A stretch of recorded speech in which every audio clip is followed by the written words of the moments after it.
સાબરકાંઠાના અંતરિયાળ વિસ્તારથી ઝડપાયું ગાંજાનું વાવેતર। જિલ્લા એલસીબી પોલીસને મોટી સફળતા મળી છે। પોશીનાના લાખિયા ગામના ખેતરમાં વાવેતર કરાયું હતું। 558 ગાંજાના છોડ સાથે 226 કિલો કરતાં વધુનો જથ્થો જપ્ત। 1,13,11,000 કરતાં વધુનો ગાંજો ઝડપાયો।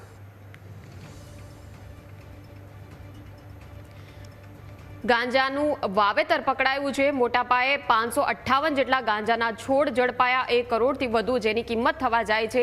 સાબરકાંઠાના અંતરિયાળ વિસ્તારમાં ગામડાના ખેતરમાં એક ગાંજાનું વાવેતર કરાયું હતું। જોકે જિલ્લા એલસીબી પોલીસ દ્વારા તરત કાર્યવાહી હાથ ધરવામાં આવી છે। પોશીનાના લાખિયા ગામના ખેતરમાં વાવેતર કરાયું હતું। 226 કિલો કરતાં વધુનો ગાંજાનો જથ્થો મળી આવ્યો છે। આ કાર્યવાહીમાં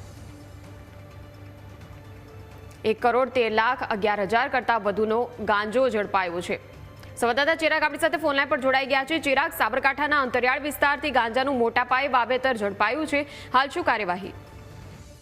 જી મયુરી, સત્યને સાબરકાંઠા જિલ્લાના અંતરિયાળ વિસ્તારમાં ફરી એકવાર ગાંજાનું વાવેતર છે તે ઝડપાયું છે।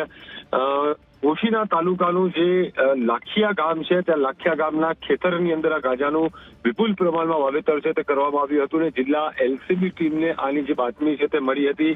પોલીસને બાતમી મળતા ત્યાં રેડ કરવામાં આવી હતી ને જે પ્રમાણે પોશીના તાલુકાનું લાખિયા ગામ છે ત્યાંથી મોટી માત્રામાં લીલા ગાંજાનો જથ્થો છે તે ઝડપાયો છે। 558 જેટલા ગાંજાના છોડ સાથે 226 કિલો ગાંજાનો જથ્થો છે તે પોલીસે જપ્ત કર્યો છે। 1,13,11,000 કરતાં વધુનો મુદ્દામાલ છે તે જપ્ત કરવામાં આવ્યો છે અને સાથે ગાંજાનું વાવેતર કરનાર શામથાભાઈ ધર્માભાઈ ડાભી નામના આરોપીની જે અટકાયત છે તે કરવામાં આવી છે। એટલે કહી શકાય કે સાબરકાંઠા જિલ્લામાં દિન પ્રતિદિન ગાંજાનું વાવેતર છે તે ઝડપાઈ રહ્યું છે। અગાઉ આ જ પ્રમાણે ઈડર તાલુકામાં પણ ગાંજાનું વાવેતર ઝડપાયું હતું ને જે પ્રમાણે અંતરિયાળ વિસ્તારમાં ગાંજાનું વાવેતર ઝડપાયું છે તેને લઈને સમગ્ર જિલ્લાની અંદર ભારે ખળભળાટ વ્યાપ્યો છે। ત્યારે પોલીસ તંત્રએ એક આરોપીની અટકાયત કરીને તપાસ છે તે તપાસ હાથ ધરી છે। બિલકુલ, આભાર ચિરાગ સમગ્ર માહિતી આપવા બદલ।